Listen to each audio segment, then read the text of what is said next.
तो उसी के दौरान स्कैप होल्डिंग जो स्ट्रक्चर था वो कोलैप्स हो गया। उसके कारण जो 6 वर्कर्स थे वो उधर उसमें दब गए थे। उसका रेस्क्यू ऑपरेशन 5 बजे से लेके रात को लेट नाइट 2 बजे तक चला, जिसमें से हमने 3 लोगों को सुरक्षित बाहर निकाल लिया है और बाकी 3 अनफॉर्चुनेटली डेड बॉडीज़ मिली है।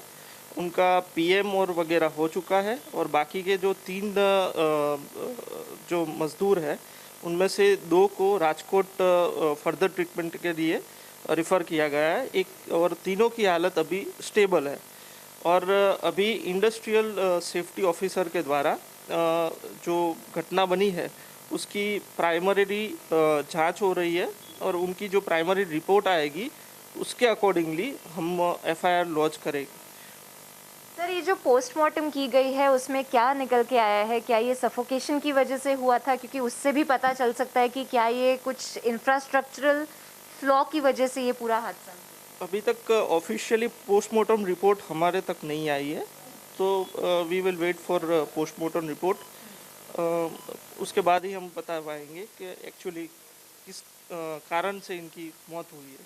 सर, ये स्कैफोल्डिंग की अगर बात कर रहे हैं हम कि स्कैफोल्डिंग पे उनका सपोर्ट लिया गया था, स्कैफोल्डिंग कोलैप्स हो गया था, ये जो जानकारी मिली है प्राइमरीली जो हुआ है, तो क्या इसमें स्कैफोल्डिंग को भी एक इंफीरियर क्वालिटी का था या कोई नेग्लिजेंस? आप उस एंगल से भी कार्यवाही इसमें करेंगे कि कंपनी का भी इसमें कोई हाथ हो सकता है?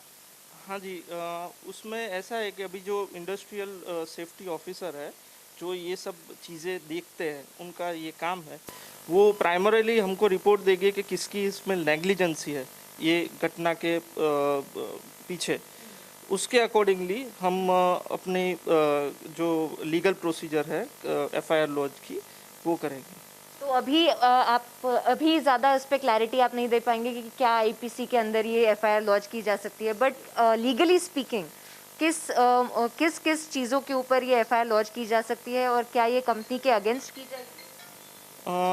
इसमें 2-3 चीज़ें हैं कि ये जो स्कैफोल्डिंग का जो जिसने कॉन्ट्रैक्ट लिया था वो कंपनी ने कैसे काम किया है, उसने कोई नेग्लिजेंसी की है इसके कारण ये हुआ है, या सेफ्टी नॉर्म्स था जो कंपनी का वो फॉलो हुआ है कि नहीं, ये सब चीज़ें हम चेक करके उसमें जिसकी नेग्लिजेंसी होगी उसका नाम हम एफआईआर में डालेंगे। And Priyanka is now live with us on the broadcast. Priyanka, we heard what the Deputy SP had to say, and of course, they're looking into all the factors that may have caused this incident, but also wanting to understand the status of the rescue operations at this point, as 4 workers are still believed to be trapped.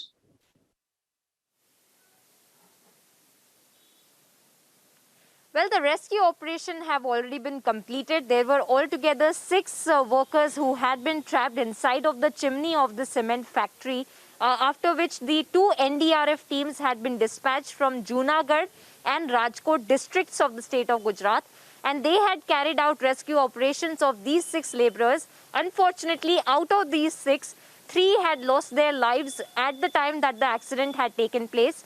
Other 3 had been rescued, and 2 of the 3 who had been rescued have sustained major injuries and have in fact been shifted to Rajkot for further treatment as well.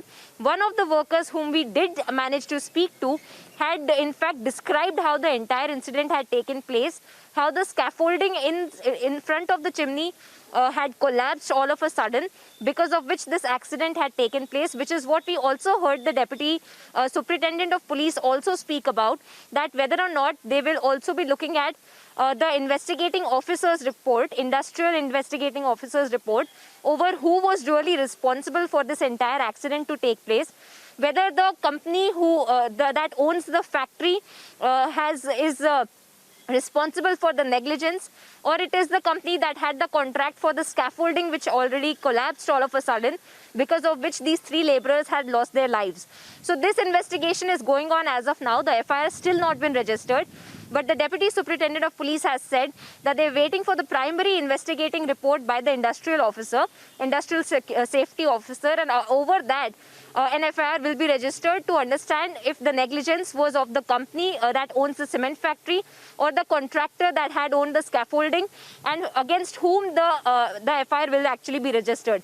So this is the status as of now. We were reporting from Porbandar, and the labourers, in fact, what we also got in the last update from the 3 labourers who had been rescued are stable and they will be recovering soon.